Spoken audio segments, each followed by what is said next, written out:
Hello everybody, thank you for taking the time to check out this video. So to put together a Moruxo table, you're going to need a few tools. First of all, you're going to need a Phillips head. You're going to need maybe this is an 1/8 of an inch drill bit. That's to make a guide hole. You're going to need 1.5 inch wood screws. We like these construction wood screws. They hold on pretty tight on the wood.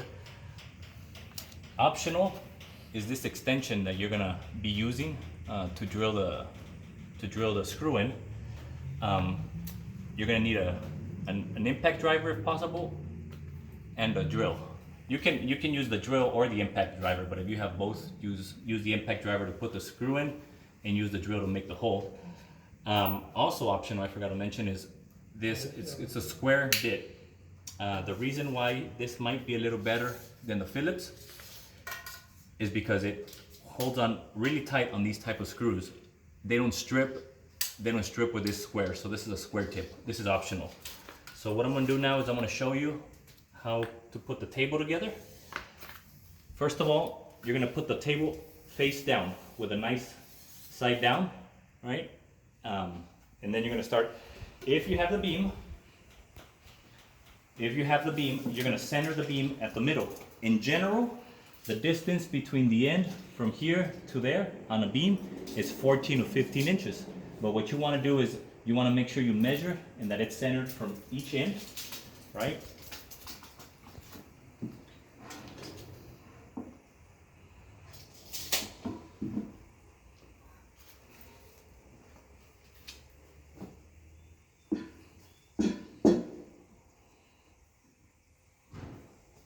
If there's no beam, then the beam doesn't exactly dictate the distance. But in general, 12 to 15 inches between here and here is recommended. When you do a beam through Moruxo, it's going to be about 15 inches. So they're going to center it right here, right? He's doing the 15 inches here, and then he's doing the 15 inches on the other end, okay? And now this is where you want to make sure that it's also centered at the width. So he's going to make sure that the distance between here and here is the same, and the distance between here and here is the same. The same on this side. Because the tables are live edge, notice that the distance between here and here is much greater than the distance here, right? But what that ensures by you measuring the same distances is that the legs run straight down the middle, okay? Now the next step is we're gonna make the guide holes, okay? He's gonna be making the guide holes. Sometimes our manufacturer, of the legs, they put the hole a little bit too far in with the other part of the leg, and it gets in the way a little bit. But it's okay. You can put the screw at an angle. So he's gonna be screwing them at an angle. Right? So he's gonna show us.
So here, what we're gonna do is, I'm gonna switch it out here for the optional piece with a square, just so you can see that it might help a little bit at the ends, or it might not. I mean, it all depends what you're working with.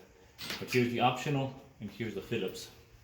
I guess because this head is a little bigger and it's tight, maybe it might be best to keep the other one. But one thing to keep in mind.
So now what we're going to do is we're going to be flipping the table over.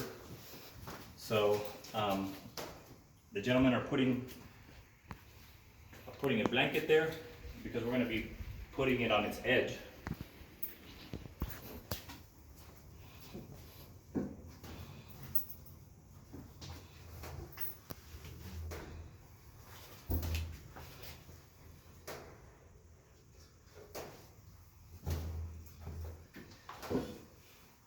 You'll carry it.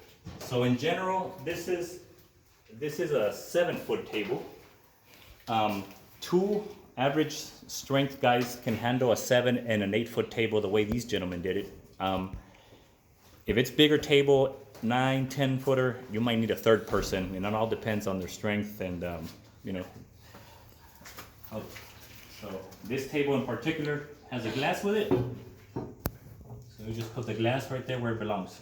If you get one without glass, then there's no glass. Thank you for taking a moment to check this video out. Let us know if you have any questions.